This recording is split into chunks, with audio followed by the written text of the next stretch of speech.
সম্পূর্ণ নিরিবিলি এবং রিজনেবল প্রাইসে একদম বিচের পাশে থাইল্যান্ডের মতো ছোট ছোট প্রিমিয়াম কটেজে থাকা আর মজার মজার খাবারের সাথে আপনি কি আপনার অবকাশ উপভোগ করতে চান? তাহলে এই ভিডিও আপনার জন্য। আজ দেখাবো দ্য ওয়েভ রিসর্ট। এটি কক্সবাজারের মেরিন ড্রাইভের ইনানি বিচের একদম কাছে অবস্থিত। এর এক পাশে রয়েছে সি পার্ক আর অন্য পাশে বে ওয়াচ।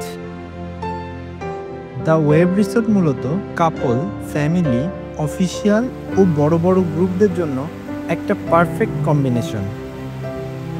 আমরা প্রায় 100 জনের অফিসিয়াল প্রোগ্রামের জন্য সম্পূর্ণ রিসোর্টটি 2 দিনের জন্য ভাড়া নেওয়া হয়। রিসোর্টে পৌঁছানোর পর ওয়েলকাম ড্রিঙ্কস দিয়ে সবাইকে স্বাগত জানাই। এরপর যে যার রুমে চেক ইন করি। এখানে মূলত কাপল, ডাবল এবং ফ্যামিলি সুইটস এই 3 ধরনের রুম আছে। এই রুমগুলোর ভাড়া এক এক সময় কম বেশি হয়ে থাকে।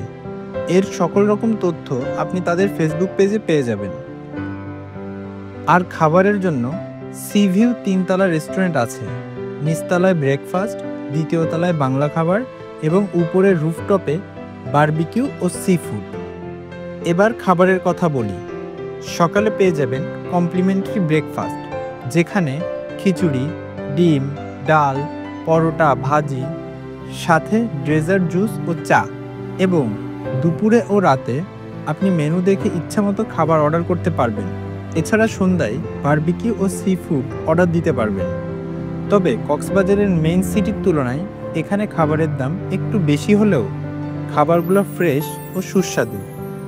এছাড়াও বাইরে একটা জুস বার আছে। অফিসিয়াল মিটিংয়ের জন্য রয়েছে বড় একটা কনফারেন্স রুম। রিসোর্টটি একদম বিচের পাশে হওয়ায় বিচে যেতে খুব বেশি হাঁটা লাগে না। বড় টিম গেলে বিচে বিভিন্ন খেলাধুলার আয়োজন করতে পারবেন। এছাড়া রিসোর্ট কর্তৃপক্ষের মাধ্যমে গাড়ি ভাড়া করে পাতোয়ার টেক ও টেকনাফ ঘুরে আসতে পারবেন।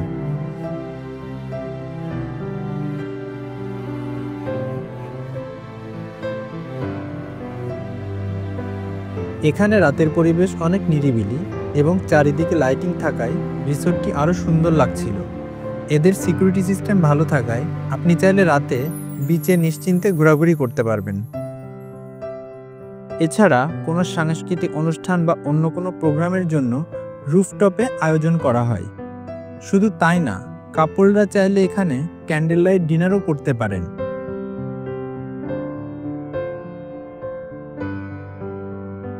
তো আজ এ পর্যন্তই। দেখা হবে নতুন কোনো ভ্লগে।